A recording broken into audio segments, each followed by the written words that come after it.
What is up, family? Welcome into another edition of Make Every Second Count Live with me, your host and international award-winning Make Every Second Count speaker. Now, guys, check this out. I am so excited about tonight. We have a girl on here that is amazing. I can hardly pronounce her name, so I hope I don't butcher it here, but I hope you guys enjoy Eleni. But I ask you if you would please share this episode out. Invite all kinds of people to like it.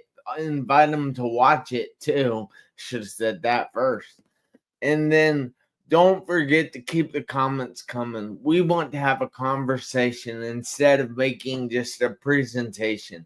And then also, don't forget to hit that like button as much as you can, because you'll be awesome if you help us trick the algorithms on any of the social media networks that we're on. So, with no further ado, I would like to bring to the stage the myth, the legend, Eleni.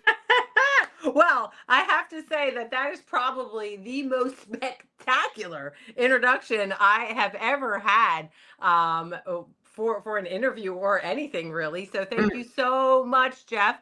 I am just humbled and honored to be here to share a divine conversation with you. I'm going to introduce myself to your listeners. Awesome. Hello, Yeah. everyone. My name is Eleni. He got it right. He didn't butcher it. He nailed it. Yeah. Good for you, Jeff.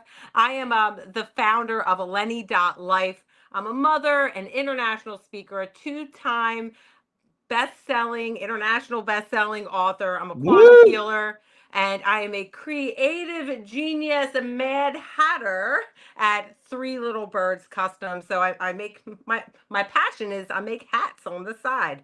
I wear a lot of hats, and I make them too.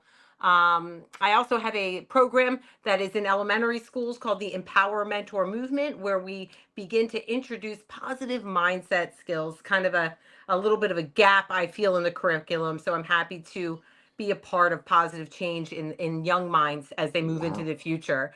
That Um, is so cool. yeah, people call me the miracle manifester, and that's just because I really choose them and I believe in them. And it is my goal and my mission to help others do the same because they're there, they're ripe for the picking.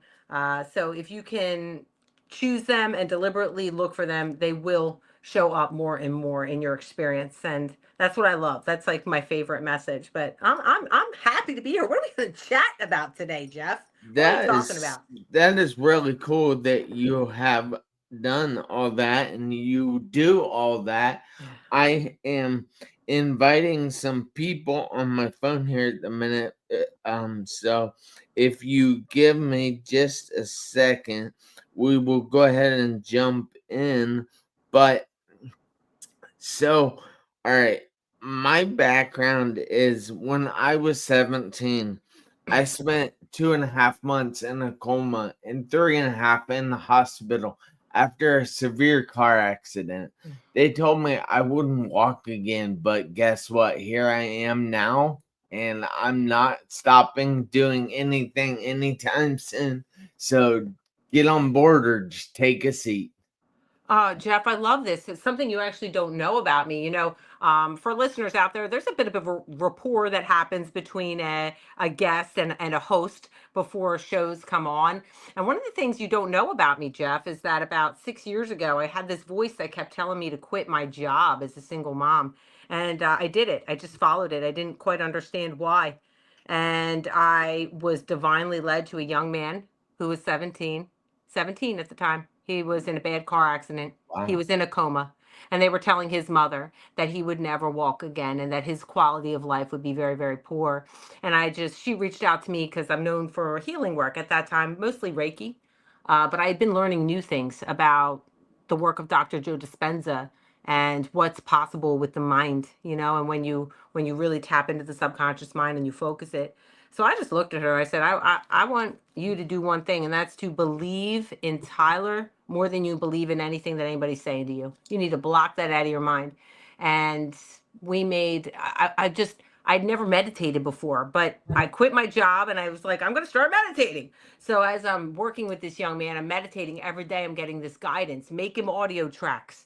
So we would put headphones on him and things would come through. Yeah. He's in a coma now because his body would hurt if he was awake. Like I was given all this comfort for his mother. And one day I'm meditating, Jeff, and I get this message and it says, you need to contact Dr. Joe Dispenza. And I'm like, me, Eleni from New Jersey, contact world-renowned speaker Dr. Joe Dispenza. And I said, okay, I call it God. You might call it Spirit Universe. I said, well, okay, well, how would you like me to do that? I heard the words email him. And Jeff, I went on Google and I looked up Dr. Joe Dispenza's email and I went boop, boop, boop. And on the third page, something felt right. I saw one and I was like, there's something about this email address. And I emailed it. And within an hour, I got a response from his personal assistant who said, I don't know how you found this email address, but Dr. Joe would love to help you with Tyler. And he gave me personalized instruction. And guess what? Tyler's 23 now. He drives. He likes to, we're in the Philadelphia area. He likes to go to hockey games and watch the Flyers. He plays the guitar. He volunteers. He is a productive, thriving member of society, which is why, we don't have to believe anything that's told to us, right, Jeff? Just like you chose not to believe what other people were trying to tell you in a box they were trying to put you in. Yeah. Yeah. So I happen to know that life has a tendency to try to hold us back. And it puts obstacles in our way, often gives us paths that Y out into different ways, and we have to figure out which one to take. Now, has there been anything in your life that has tried to hold you back? I know I called this episode From Homeless to the Face of Wellness for a $1 billion company in 2 years.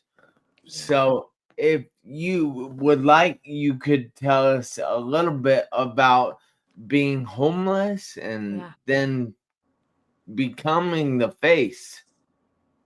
Absolutely. So this story, we're going to go back. We're going to travel back in time together, my friend, about 2 decades now. Wow. Yeah. So we're going to travel back in time, and you're talking about 2 different paths, right? So you're talking about 2 different paths. I'd gotten myself, I wasn't living life the right way. I wasn't living life at all. I was addicted to drugs. I made some poor relationship choices, I would say, and ended up in a really, really toxic relationship that almost cost me my life, like stuff out of a just a terrible movie. And with too much shame to reach out to my family, I ended up living in my Jeep, and I decided in that Jeep, well, here's the path, Jeff, right? Do we just go down this spiral some more, or do we just stop using? And do we try to rebuild our life? And I decided to rebuild my life.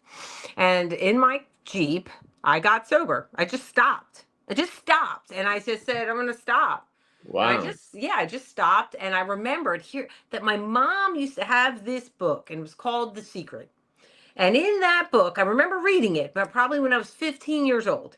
In that book, it talked about the power of gratitude journaling. Well, I had a notebook, and every day I would focus my energy on finding things that I could be grateful for. My cat lived in my Jeep with me. I was really grateful for her.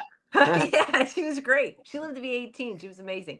I had Led Zeppelin 2 on cassette tape, and cassette. Yeah, cassette. You're showing your age. I told you we're going back 2 decades, and that just there was just something about that music that was really transformational for me at that time. Like I would write down the lyrics and focus on them. I didn't have to.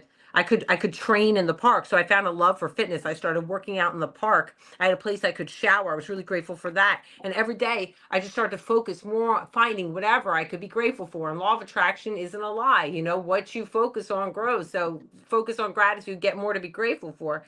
And within 2 years, I had an opportunity to become the face of wellness for a billion-dollar food company. My life, it was like a Cinderella story. I was being flown around the country, like jet setting around. Wow. That's where my speaking career began. My speaking career began as a corporate speaker for wellness. Why you should know where your food comes from, the benefits of nutrition, the benefits of physical fitness. Um, I had a wardrobe, and now I had a nice little house I was living in. It was like everything changed so rapidly. So, for our listeners out there who feel like I'm so far down the hole, I don't even know where to begin, and it's going to take forever for me to get out, let me just assure you that it does not. If Mhm. you just choose to direct your energy and your thoughts on more positive things that feel good, things that you can find something always to feel grateful for, you can find something always to feel good about. It's like, I think of thoughts like investments that give us a return. If you don't like what's showing up in your experience, well, you're investing wrong. Evaluate, what am I investing in consistently? Where are most of my investments going? How can I shift them to invest in more of what I want? And then just be deliberate and be unwavering. Don't let anybody tell you any differently.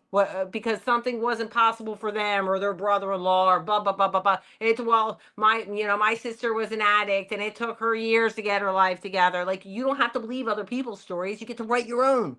Yeah. Yeah.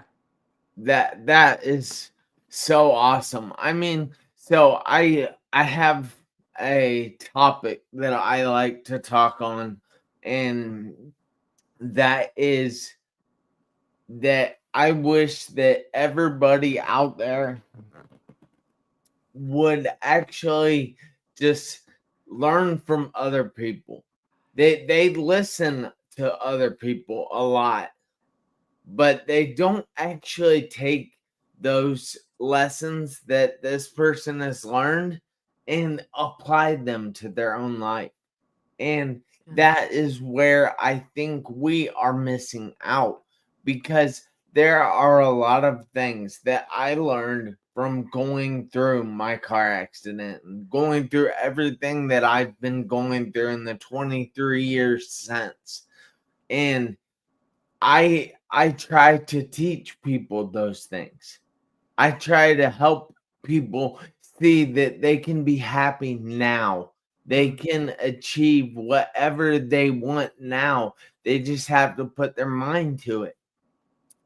But why do you think that people hear these lessons and they don't put them into use? That's a really good question. And I think it could go a couple of different ways. When I think about people and I think about all the people I've encountered in my speaking career and, my coaching over the years, I feel like people don't want to admit that they're comfortable where they're at. They say they want certain things or they want change and they want these different things, but in order to experience change or to put into play these things that other people are sharing, these gems, these nuggets, that means doing something differently. Now, subconsciously to the mind, I mean, if you want to get into a little bit of brain science, doing something different, we don't know what to expect there. There could be a tiger hiding around the bush. We're going to die. Yeah, And even if it's like leading us to our best possible good, but it's like, even if the current circumstance is total crap, your mind's like, well, we know how to get by here. We know what to expect. We know what crap feels like. We're okay. But it's like, I feel like doing something different requires us to get uncomfortable. And when we think about the word uncomfortable, it has a negative connotation, but it really just means unfamiliar. The first time you put your booty on a bicycle with two wheels, it was uncomfortable. But yeah, after, after a few times, you were whizzing around the block, right? So it's just like it's that courage to move into the things that feel uncomfortable. If something to me like triggers me in that way, I'm like, oh yeah, I need to be doing this. Because on the other side is a version of me I don't know. yeah, Because she wouldn't, if I knew that person, she wouldn't be afraid to do this right now. So it's like, there's like, when something triggers you to feel like, this feels like a lot of work, or I don't want to explore this method, or this worked for them, but I don't know if I could do it. If it triggers you in that way, move toward it, because on the other side, there's a version of you waiting to say hello, where that type of thinking, where that type of action taking, where that type of inspiration is just normal. It's just the normal.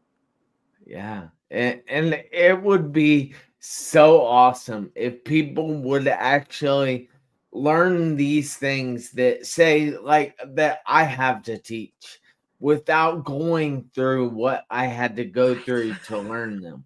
If people would learn what you learned without having to go through what you went through, they would be just leaps and bounds ahead of where they are now. Yeah.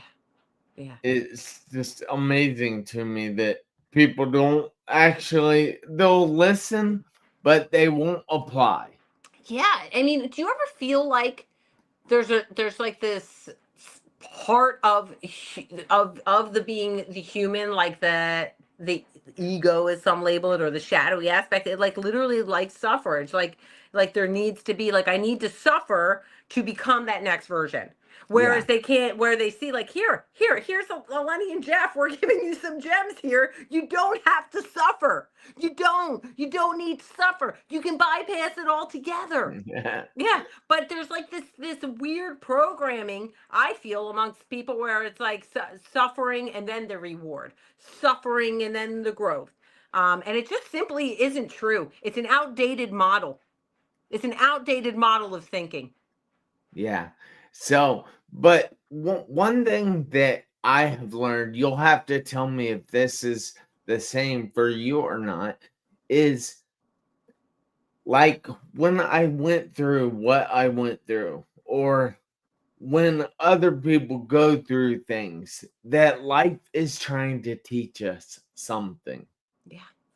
And while I had to go through that to learn it, the beautiful thing is other people don't have to go through that. Hello, right? But they they insist upon it. I had somebody on this show before that he, or no, actually I was on his show, and we were talking about if I believed that everybody should learn the lessons that I learned going through my accident. And I said yes. Now I'll say a warning here that I'm not telling you, as in him, to go out and get in a car accident, to go get in a coma for 2.5 months, to forget how to do everything over and have to relearn it just to learn this stuff.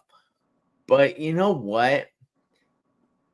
Not long after that show, he wrecked his scooter. He lives in New Zealand, Hmm. and he wrecked his scooter. And he was in the hospital for months. And I was like, I told you not to do that. Like, and now he sees life differently, just like I see life differently, and And it's so weird. it is, and well, it's a crazy circumstance. I mean, maybe I would think that him speaking with you, you made such an impact that he put a lot of thought into your circumstance, and interestingly enough, it showed up in his own. And and I'd like to speak to, how you said, yes, you would like people to go through something like that, and maybe you don't mean it like, I think everyone should have to be in a car accident, but it's that No, it's that it's that finding that thing within you, right? Like when yeah, you're living in your car and you got nothing else. Jeff, my house burned down in July of this year. Like, no wow, kidding. Like, I was in a hotel with my daughter. We were not home. We were away, and I turned on my phone in the morning, and that beautiful white apple loomed at the screen, and immediately when you see like 44 missed calls, 88 missed messages. Like when the notification, you know something's happened. Something is wrong. Eleni, where are you? Eleni, are you okay? Eleni, your house is on fire. Eleni, it's the fire department. Please call us. And it's like, do I think that everybody needs to go through these sort of things? No, but I think that we are all given opportunities to put into action to show each other how you can gracefully go through life. Everybody should have to go through things, and we do.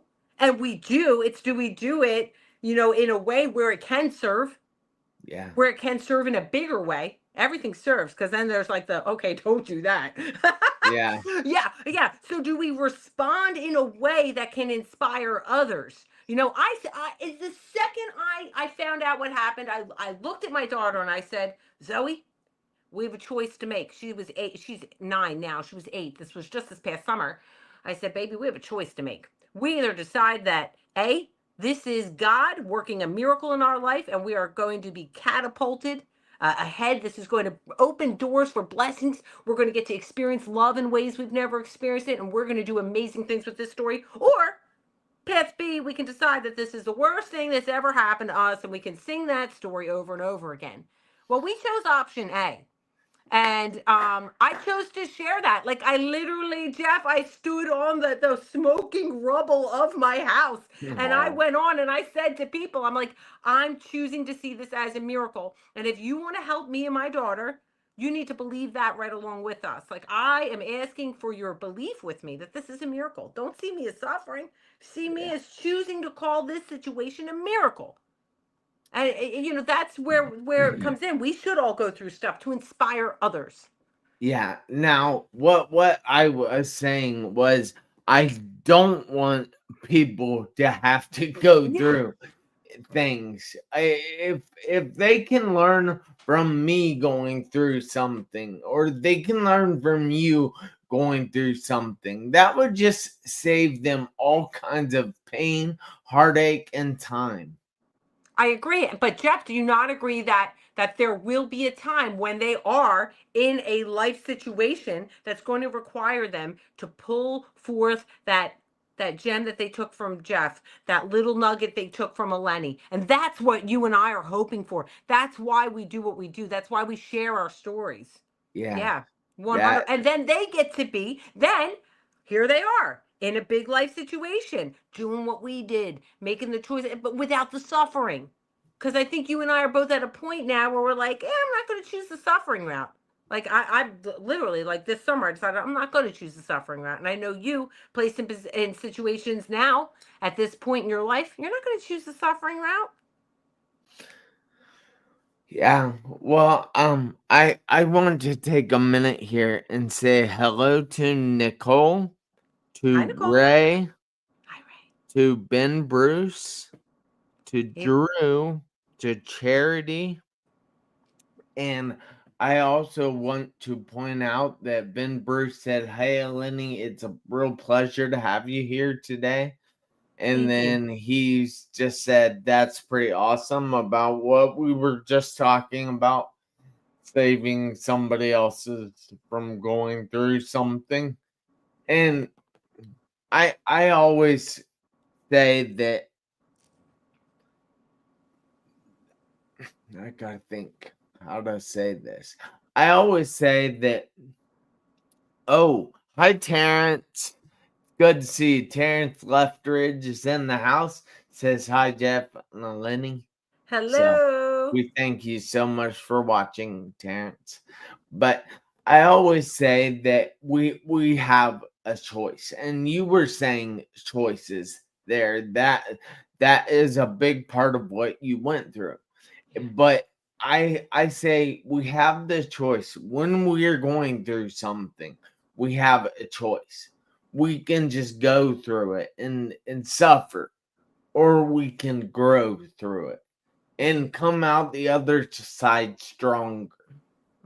Come out the other side on top of the mountain instead of in the dark, damp valley. I agree. Yeah. And And that's taking that position of power, right? Versus the position of the victim. that's taking that position of, like, going through it, choosing the meanings that feel better, seeing how this is helping you grow, really connecting the dots, being so in tune with yourself, and seeing how you are literally transforming into a better version of yourself because of the situation. And it takes to truly knowing thyself, for that to reveal. Yes, yes, yes. Yeah. So what you're saying is don't be a caterpillar. Don't be a caterpillar. You're Get going to be a butterfly. right. And it's funny you say that, because when I coach with people and we really start, because I do a lot of group programs, that's my favorite way to coach. And we start peeling back the layers, and we look at things, and we start applying new perspective. I'm like, my friends, you came in here caterpillars, and now you are just caterpillars in the goo. They're in the goo. They haven't. When you're in that pain body, you're like looking, you're Yeah. like, wow, I've had a lot of crappy thinking that really hasn't served me so well. Good news is we can think new thoughts. Good news is we can change perspective at any given moment. Yeah. That's Yeah. so true. Yeah. I love this conversation, Me too. but it's running a little close on time. So, You'll have to I have me know. back. You'll have to have me back, Jeff. I'm thinking it too. So have me back another time. We'll have another Yeah, convo. that it's a shame, but I like to keep it only to a half an hour because I don't want to limit people out there, and I know people are busy. Mm, So, but you were talking a little bit about book or a couple of books. yeah. Can you tell us about those and where we can get those? I sure can. So my children's book is an international bestseller. It's available on Amazon. It's called "I Am That I Am." It has an exclamation point in there, um, and that's available on Amazon. And that was a co-creation with my daughter. When she was 6 years old, she did the drawings, and I did the. Wow. I know, I know. It's all about affirmations. And Jeff, that was a solution. That was a solution. My daughter came home. She was very upset that there would no longer be a certain program in her school. And they used to do mindset work and yoga and stuff like that. And I said, well, how about we write a book about that kind of stuff? How about we write a book about affirmations, and we do something where we can help other little kids start to learn the benefits? And we did that. The other book that I was in is I'm a chapter author in a book called Women Who Illuminate, and that actually tells my story of being homeless. So if that story interests you, or that's available on barnesandnoble.com. It's also available on Amazon, and it's Women Who Illuminate. And that's one of Kate Butler's publishings. I know Jeff, she's been a guest on your show before. She's an Woo! awesome human. Yes, I know, Kate. Yeah, Kate's a rock star. Well, And she told me you were, so Oh, I love that. That's it's because we're a vibrational match, she and I, see. And I actually we have something in the works that's set to come out in February, but I have to keep that a little hush right now. So those are my two books, and yeah, I'd love to stay connected with everyone. If I, I'd love. Thank you, everyone who's here live with us. That's so cool. I've actually never done a live podcast. Every time I've done an interview, it's like recorded. It goes to edit. This is authentic. Like this is yeah, I don't. real deal. So I don't want to record it ahead of time. I do on occasion, but I don't. I'd rather do it live. Yeah, I'd rather whatever comes up comes up. yeah. I like that. That's bold. It's a Yeah. bold move, Jeff. I respect that. Well, Um, I'm bold. you are. I like that about you. This Yeah. is fantastic. But I would So, love to stay connected with everyone for do real. you have any contact information then? I certainly do. If Come be my friend on Facebook. So you can find me at Eleni Eleni Elnrg. As soon as you type in Eleni Elnrg, you will find me. Come be my friend there. My website is eleni.life. And you can enter your info there so we can stay connected for sure. We're kind of in a construction phase. I'm launching out a whole new a whole new stratosphere of Eleni in That's 2025. cool. So it's kind of under construction, but you can definitely drop some contact info in there and we can connect. I'd love That's to hear from awesome. everyone. Yeah. That's so cool. Hey, I just want to extend a thank you to you because I know that you're a busy person and you came on here to share some of your wisdom with me and my guests or my viewers, and I appreciate that. But I need you and everybody out there to do me a favor this week, next week, and for the rest of your life. I need you to make every second count. Why? Because you never know when those seconds will run out on your one life. Mm, Thanks, guys. Have a great week. thank you so much. Yeah. Beautiful.